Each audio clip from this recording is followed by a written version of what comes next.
Bienvenidos al capítulo 17 de Cómo pastorear el corazón de tu hijo. La niñez. Procedimientos de la formación.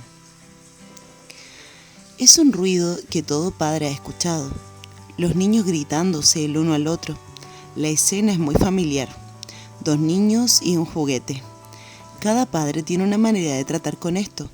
La mayoría de los padres preguntan: ¿quién tenía el juguete primero?, reduciendo la situación a un asunto de justicia. Algunos les gritan a los niños que compartan y sean buenos, y otros ponen un reloj de alarma. Bien, tú lo tienes por 10 minutos y después tu hermanito lo tiene por otros 10. Algunos no le ponen atención a los gritos, persuadidos de que los niños van a pelear menos si sus peleas son ignoradas. Otros se consuelan con la idea tradicional de que todos los hermanos y hermanas pelean, y por lo tanto, es algo que ellos superarán cuando crezcan. La mayoría de los padres se alejan de esta escena convencidos de que tiene que haber una forma mejor. Se preguntan si hay una forma satisfactoria de tratar con estas disputas. Una que enfrente las necesidades reales de los niños. ¿Cuál es la mejor forma entonces? No puedes simplemente apelar a lo físico. ¿Quieres una azotaína? Tampoco a las emociones solamente. No me agrada cuando... o hieren mis sentimientos cuando... Tampoco puedes dirigirte al amor de ellos por las cosas. ¿Quieres que te quite los juguetes? Ninguna de estas propuestas produce un fruto duradero, porque no están dirigidas al corazón. Enfrenta el corazón. Tendemos a enfocarnos en la conducta. La conducta es visible, o quizás audible, y por ende, es más accesible. Recuerda conmigo el principio que vimos en el primer capítulo. El corazón dirige la conducta. La conducta es la manifestación de lo que está ocurriendo por dentro. Lo que una persona dice o hace es un reflejo del corazón, porque de la abundancia del corazón habla la boca. Lucas 6:45. Los principios de la comunicación tratados en los capítulos del 8 al 10 se hacen relevantes ahora. La conducta tiene un cuándo, un qué y un por qué. El cuándo describe las circunstancias en las que la conducta ocurrió. El qué describe las cosas que fueron dichas o hechas, y el por qué describe los asuntos internos del corazón que impulsaron o empujaron la conducta específica. Debes explorar con tus niños no solo el cuándo y el qué de la conducta, sino el por qué. Debes ayudarles a ver el qué de la conducta desde la perspectiva del por qué. Tu tarea es hacerle entender el aspecto de la abundancia del corazón en su conducta. Carrie estaba quejándose y murmurando una tarde. Era difícil discernir la causa del problema. La tentación de sus padres era simplemente enfrentar la conducta. «Para de quejarte», o «no quiero oír otra queja de ti». Ellos podrían haber utilizado la práctica muy común de silenciar a la niña avergonzándola. Deberías estar avergonzada por quejarte cuando tienes tantas bendiciones. En su lugar, comenzaron a meterse debajo de la conducta y a quitar las capas de excusas y razones que la hacían sentirse quejumbrosa. Con el tiempo, llegaron al asunto de la abundancia del corazón. Carrie estaba enojada porque las cosas no iban como quería.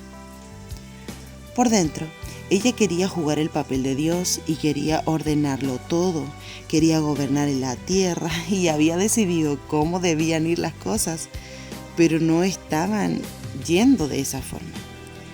El asunto de la abundancia del corazón en este caso era estar insatisfecha con el trabajo que Dios estaba haciendo de gobernar al mundo. Ella no era consciente, pero todo esto eran los asuntos de raíz. A menos que diseques la conducta de esta manera, terminarás enfrentando las cosas externas.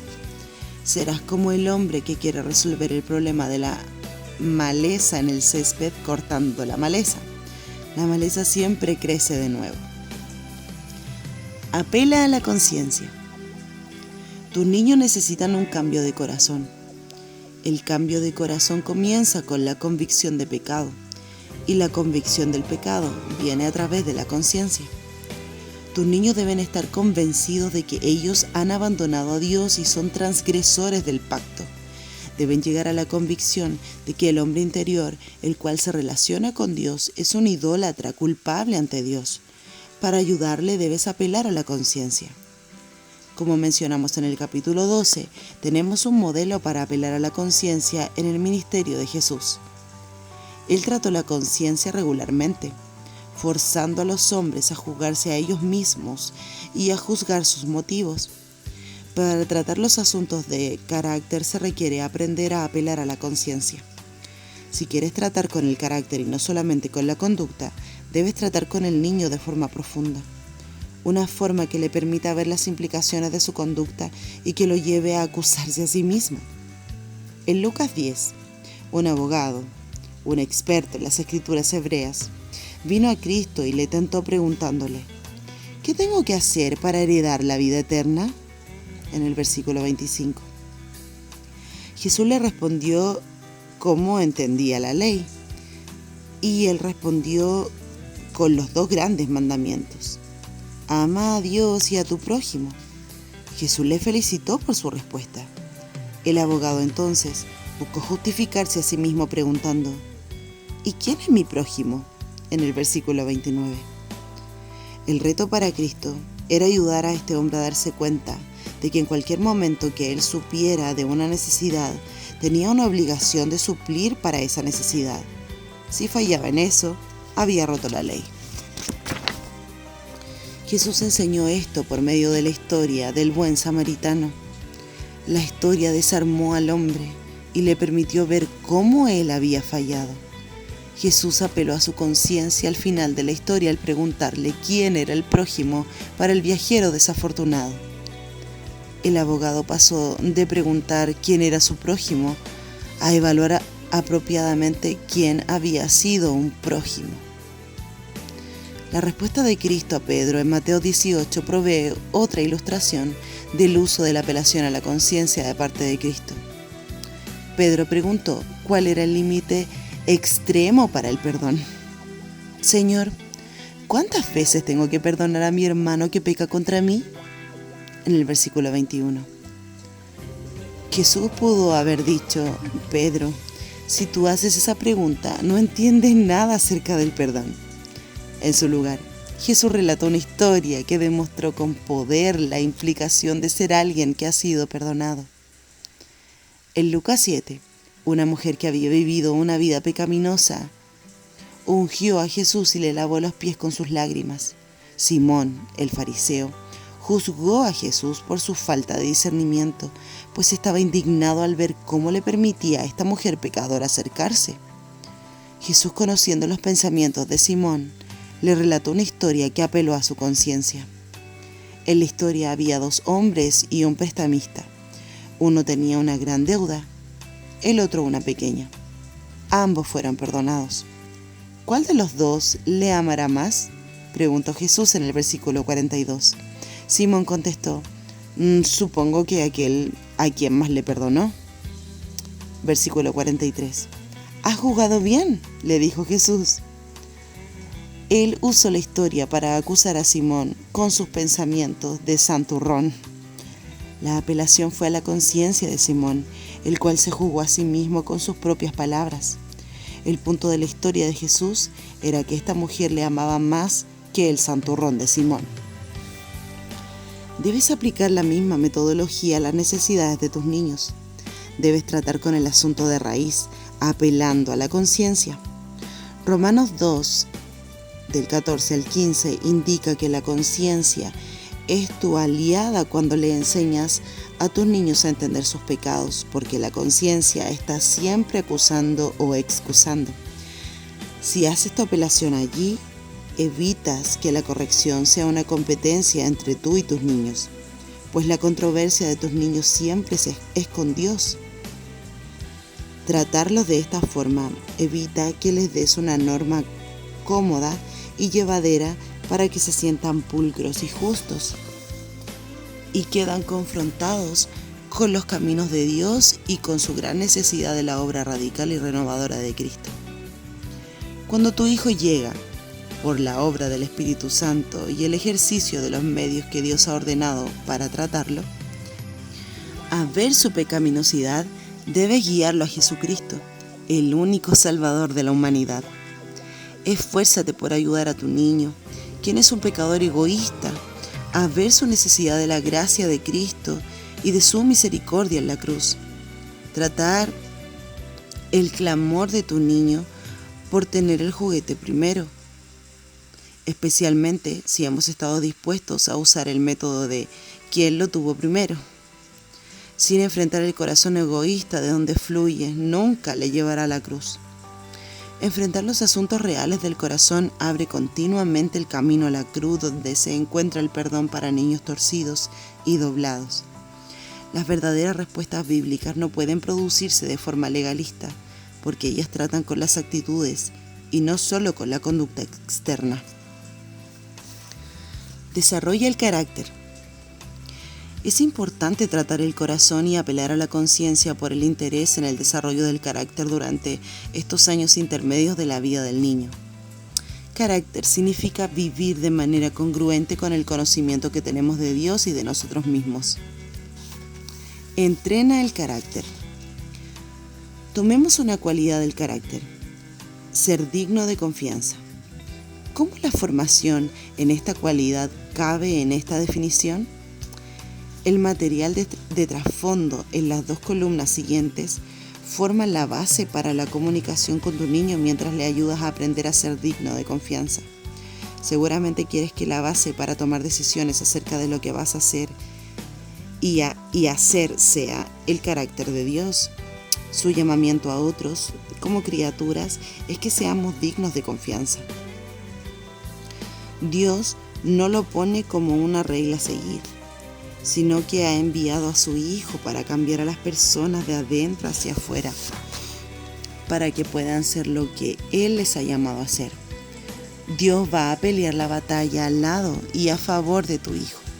Ofreces tus exhortaciones y alientos de una manera coherente con la naturaleza de tu niño y con la de Dios. ¿Quién es Dios? Dios me hizo, es mi dueño y ha creado los límites para las relaciones. Ha prometido gran bendición y protección para los que le honran en sus relaciones y ha advertido contra la esclavitud y la ruina que viene sobre aquellos que no honran sus deseos. La relación que debo gozar de por vida es un cuadro de su relación con la Iglesia. Dios da lo que Él manda, por tanto, puede ser conocido de una manera que da dominio propio. ¿Quién soy? Soy una criatura. He sido hecho por y para Dios, quien es todo sabio. Tengo necesidades que solo pueden ser suplidas en el contexto ordenado por Dios y soy llamado a un estilo de vida de fidelidad. Soy responsable ante Dios por la calidad de las relaciones que tengo. Al honrar a Dios encuentro plenitud de la persona de Dios que quiere que yo sea. Si le deshonro y permito lo que Él ha prohibido, entonces sufriré una pérdida de dignidad irreparable, vergüenza y degradación. No puedes con integridad decirle al niño que si se esfuerza lo suficiente, si no es lo suficientemente bueno, si realmente lo quiere, puede ser lo que Dios le ha llamado a hacer, cuando en realidad no puede, porque no es algo natural para él, de no ser por la gracia de Dios y por su poder. Tampoco puedes cometer el error común de tratar de edificar buenas cualidades de carácter en él sin tener a Dios como referencia. Muchas personas concluyen que si tu hijo no es creyente, no pueden llamarle a su deber a la luz de quién es Dios. Si no le llamas a hacer lo que Dios le ha llamado a hacer, terminarás dándole una norma de actuación que está dentro de la dimensión de sus habilidades naturales aparte de la gracia. Es una norma que no demanda el conocer y confiar en Dios. En otras palabras, o llamas a tus hijos a hacer lo que no pueden ser aparte de la gracia, o reduces la norma dándoles una que puedan cumplir. Si haces eso, reduces su necesidad de Dios en la misma medida. Debes estar dispuesto a llamar a cuentas a tu niño en esas tareas que le has dado. Enseñarle a ser digno de confianza es un proceso, no un evento, y se logra por medio de la práctica paciente y constante de las cosas señaladas anteriormente. A veces este proceso instructivo es afirmado con el uso de la vara, pero debes comprometerte a instruir con paciencia. Mencioné anteriormente que uno de mis hijos tuvo un periodo en que criaba cerdas. El grifo de donde sacaba agua durante el invierno estaba a casi 70 metros de donde estaban los cerdos. Los cerdos requieren una gran cantidad de agua, pero el agua debía ser cargada porque la manguera se congelaba. Cargar el agua era una tarea ardua cada día. Demandaba 1 hora de trabajo para un muchacho de 11 años. Muchas veces se caía y botaba la mayor parte de la carga. Le alentábamos diciéndole que esta tarea estaba dentro de su capacidad, que era su deber cuidar a los animales apropiadamente y que Dios le iba a ayudar a hacer su trabajo, aunque era duro. En los años transcurridos desde ese entonces he tenido 2 conversaciones acerca de este periodo de la vida de mi hijo. Una fue con un vecino que lo miraba luchando con su carga y que quería ayudarlo. Este hombre pensó en ese entonces que yo había sobrecargado a mi hijo. La otra fue con mi hijo, quien me dijo repetidamente que esos días fueron valiosos para él. Fueron como los arduos días de la niñez de David con el oso y el león, los cuales le habían preparado para batallar contra Goliat en el poder del Señor. David, siendo un muchacho, en 1 Samuel 17, del 33 al 37, dijo: El Señor, que me libró de las garras del león y del oso, también me librará del poder de este filisteo. ¿Por qué creemos que David aprendió a confiar en Dios en las situaciones difíciles con el león y el oso? De muchacho. ¿Y no creemos que nuestros niños puedan aprender estas lecciones de fe de la misma forma?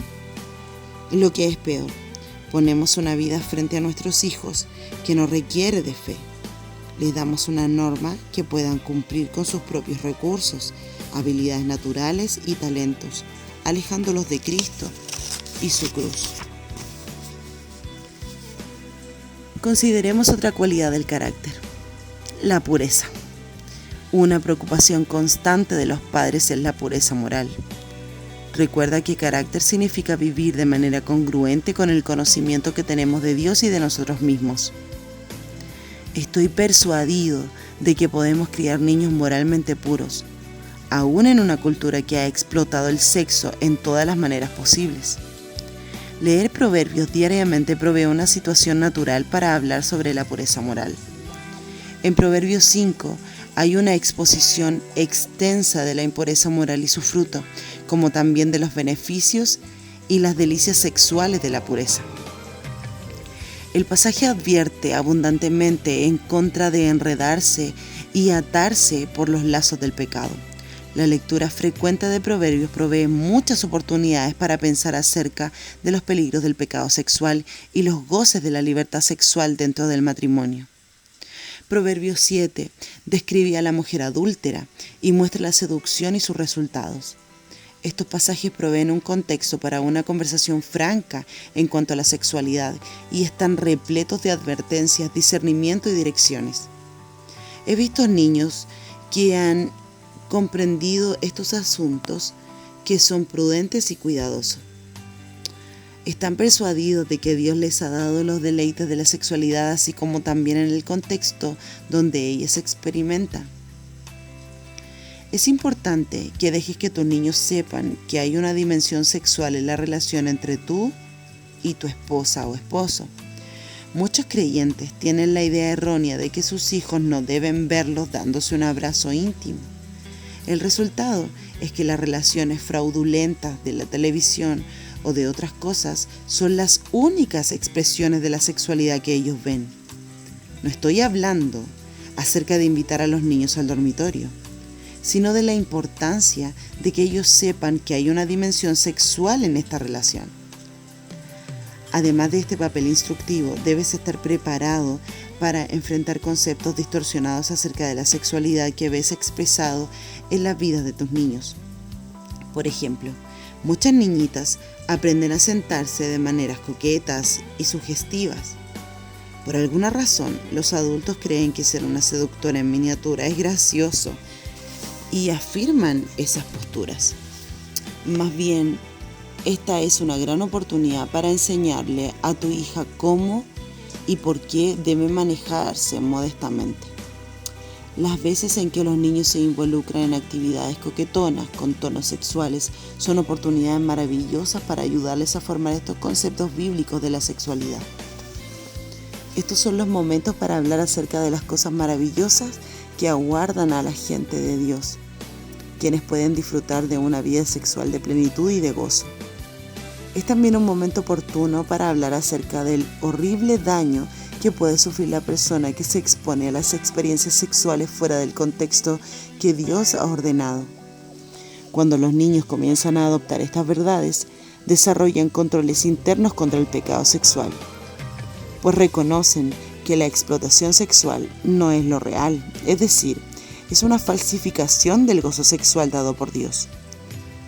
Aunque solo hemos analizado 2 áreas del desarrollo del carácter, los métodos que hemos demostrado se aplican a cualquier área del desarrollo del mismo. Interpreta la conducta en términos del carácter.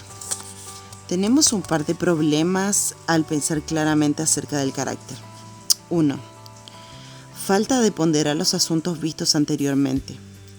Este fallo resulta en la falta de esfuerzo para alcanzar las metas a largo plazo del desarrollo del carácter. 2. Se presenta la incapacidad de ir de la conducta a los asuntos apropiados del carácter. Esto tiene como resultado que veamos solamente secciones aisladas de la conducta. El fallo es, de nuevo, que no se tratan las metas del carácter a largo plazo. Los padres tienden a ver la conducta de sus hijos en términos muy ingenuos. Vemos la pelea por un juguete simplemente como la pelea por un juguete, cuando realmente es el problema de preferirse a uno mismo antes que a los demás. Eso es egoísmo. Es decirle a otros, no me importan tus deseos. Quiero tener lo que quiero tener. Una determinación de vivir en el mundo de una forma que explota todas las oportunidades de tal manera que terminen siendo de beneficio para uno mismo. No estoy sugiriendo que presentes este análisis con tus hijos en forma de discurso, sino que debe ser algo que le ilumine mientras procuras pastorearlos y les ayude a verse a ellos mismos y sus necesidades. ¿Tiendes a ver lo que yo quiero egoísta de tus hijos como la idolatría de las posesiones? ¿Crees que esto es algo simplemente natural? ¿Algo que se le pasará al crecer? Si es así, no lograrás hacer que tus niños luchen con la realidad espiritual y nunca confrontarán la tendencia pecaminosa de encontrar significado y valor en las cosas. La vida no consiste en la abundancia de las posesiones. Suisse estaba por celebrar su cumpleaños. Anticipando todo el dinero que recibiría de sus tíos y tías, había comenzado a planear lo que compraría. Estaba feliz anticipando las cosas nuevas. Pensaba acerca de a quiénes les enseñaría sus cosas y se imaginaba lo que le dirían. Los padres de Suisse deseaban que ella aprendiera a estar agradecida por la provisión abundante de Dios. Sabia y gentilmente empezaron a enfrentar estos asuntos. Comenzaron hablando de cuánto disfrutaría de las cosas nuevas que estaba anticipando. Entonces comenzaron a recordar con ella cómo cada cosa nueva trae un gozo temporal. Suisse pudo recordar momentos cuando había recibido algo nuevo que parecía traer un gran gozo. Juntos observaron que aunque debemos ser agradecidos por las cosas nuevas, éstas pierden su brillo en corto tiempo. Hicieron una lista de las cosas que Suisse tenía que le hicieron feliz. Pronto tenían una lista tan larga que era natural que se detuvieran a orar, dando gracias a Dios por todo lo que Él había provisto. Gentilmente pastorearon su corazón llevándolo del orgullo en las posesiones a una perspectiva realista de las bendiciones de Dios. Una visión a largo plazo. Debes ser una persona con una visión a largo plazo. Por tanto, debes ver la necesidad de pastorear a tus hijos en términos del presente y a largo plazo. Tal vez para tu hijo sea común comportarse de manera irritable temprano por la mañana. No debe ver esa conducta enojada e irritable como un hecho aislado una mañana, sino en términos de un impacto de por vida. Cuando le habla a la gente de esta forma, a menudo oigo algo como, bueno, yo tampoco soy una persona madrugadora. Quizás eso es verdad, pero la pregunta es esta. ¿Ha sido ese hábito de tu personalidad una bendición o una maldición para ti? La preocupación por el carácter te hará dejar de tratar a tus hijos como si fueran infantes.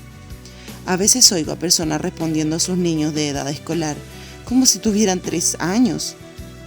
Ellos ladran las órdenes y aunque los niños están oyendo las mismas órdenes, no están creciendo en discernimiento y entendimiento. No están siendo equipados para la próxima etapa de desarrollo, la adolescencia.